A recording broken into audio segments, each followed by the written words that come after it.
আমি একটা খাওয়া আনছি, ওটা চলে যাচ্ছি, তার আগে আমি এটা কিসের? এটা আমার মা জমাইতো, মারা গেছে 4 বছর আগে, সে মারা গেছে। আমি জানি না এটার মধ্যে কি আছে, আছে অনেক কিছুই আছে, কি আছে আমি জানি, এটা আমি দিয়ে গেলাম।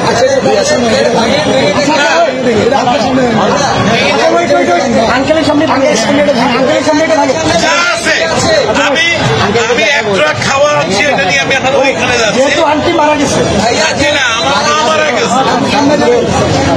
এটা তো বহু মূল্যবান, মানে আমার কাছে এটা অনেক মূল্যবান, থাকে অনেক মূল্যবান। আপনি কি চান আপনার সামনে আমরা এটা ভাঙবো? আপনি দেখতে চান? যদি চান, আচ্ছা আপনি চাই, যদি চান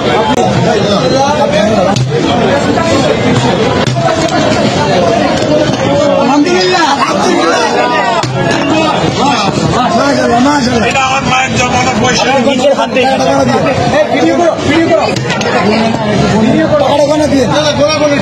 আপনি এখানে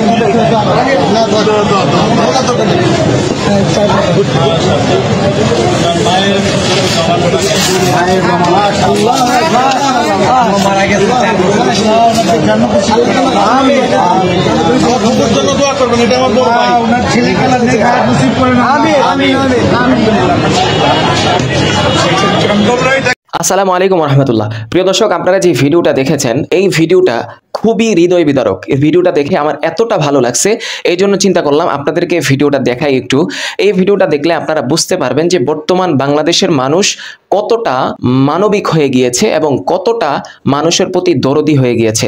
প্রিয় দর্শক, এই জায়গায় আপনারা যে ভিডিওটা দেখেছেন, এই ভিডিওটা হচ্ছে একজন ব্যক্তির, যে ব্যক্তি তার মায়ের যে ব্যাংকে জমানো টাকা ছিল, এত টাকা আপনারা দেখেছেন পুরো ভিডিওটা, অনেক টাকা, যে মা 4 বছর আগে ইন্তেকাল করেছেন, সেই ব্যাংকের টাকাগুলো তিনি না রেখে বন্যত্ব যারা বর্তমানে অসহায় হয়ে গিয়েছে, সম্বলহীন হয়ে গিয়েছে, মিসকিন হয়ে গিয়েছে, তাদের জন্য আজকে তিনি এই টাকাগুলো, এই ব্যাংকটা নিয়ে এসেছেন।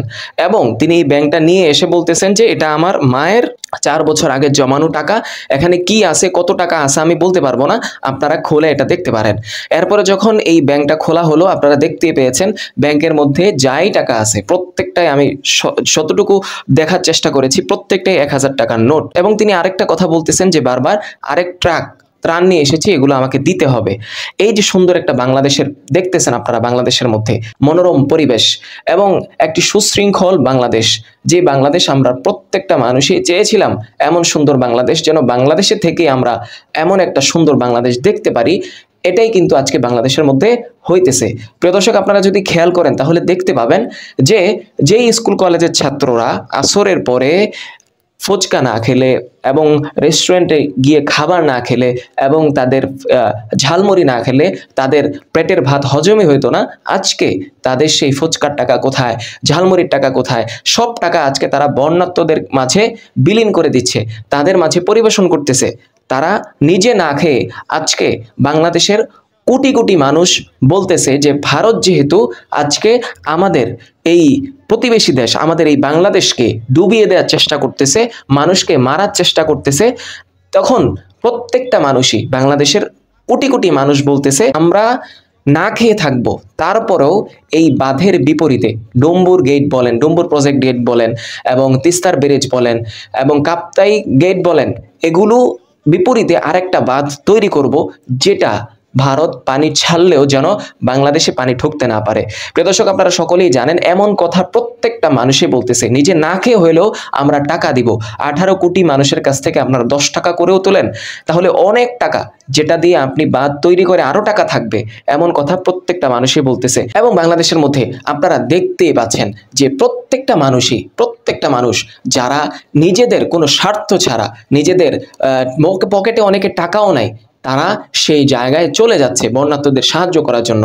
এটা ইতিহাসে অতীতে আমরা কখনো দেখি নাই। অতীতে আমরা দেখেছি যে সিলেটে যখন বন্যা হয়েছে, সুনামগঞ্জে যখন বন্যা হয়েছে, তখন কিছু সেলিব্রিটি মানুষ যারা, তারা সেখানে গিয়ে ত্রাণ বিতরণ করেছেন। কিন্তু আজকের এই সুন্দর সুশৃঙ্খল বাংলাদেশে আমরা দেখতে পাচ্ছি যে আজকে যখনই কুমিল্লা আক্রান্ত হলো, আজকে যখনই সিলেট আক্রান্ত হলো, আজকে যখনই চট্টগ্রাম আক্রান্ত হলো, ফেনী আক্রান্ত হলো, খাগড়াছড়ি বলেন, নোয়াখালী আক্রান্ত হলো, আজকে বাংলাদেশের প্রত্যেকটা মানুষই কিন্তু নিজের জান দেওয়ার জন্য প্রস্তুত হয়ে গেছে।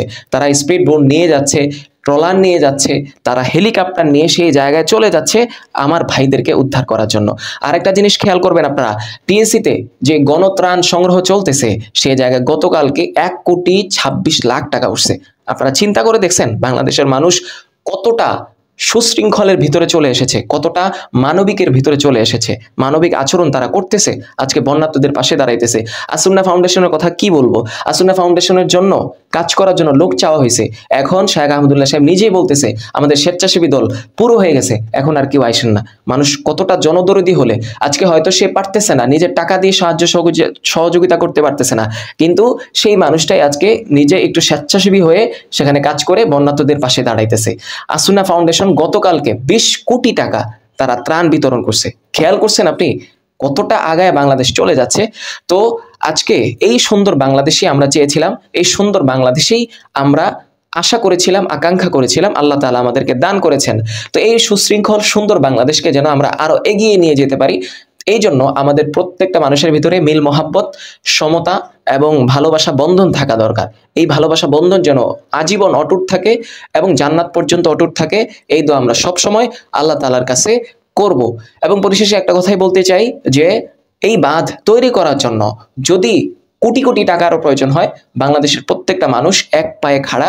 প্রবাসীরা তো প্রত্যেকবারই ওরা বর্তমানে ভিডিওই বানাইতেছে এই কথা বলে যে টাকা লাগলে টাকা নেন, কিন্তু বাঁধ আমাদেরকে তৈরি করতেই হবে, এই ভারতকে উচিত শিক্ষা দিতেই হবে। তো প্রিয় দর্শক, এই বিষয়ে আপনাদের কি মন্তব্য, অবশ্যই আপনারা আপনাদের মূল্যবান মতামত কমেন্ট বক্সে জানিয়ে যাবেন। আজকের ভিডিওটা একটু ভালো লাগলে শেয়ার করে দিবেন, আমাদের ইউটিউব চ্যানেলটি সাবস্ক্রাইব করে আমাদের পাশে থাকবেন। ভালো থাকবেন, পরবর্তী ভিডিও রাখ পর্যন্ত। আসসালামু আলাইকুম।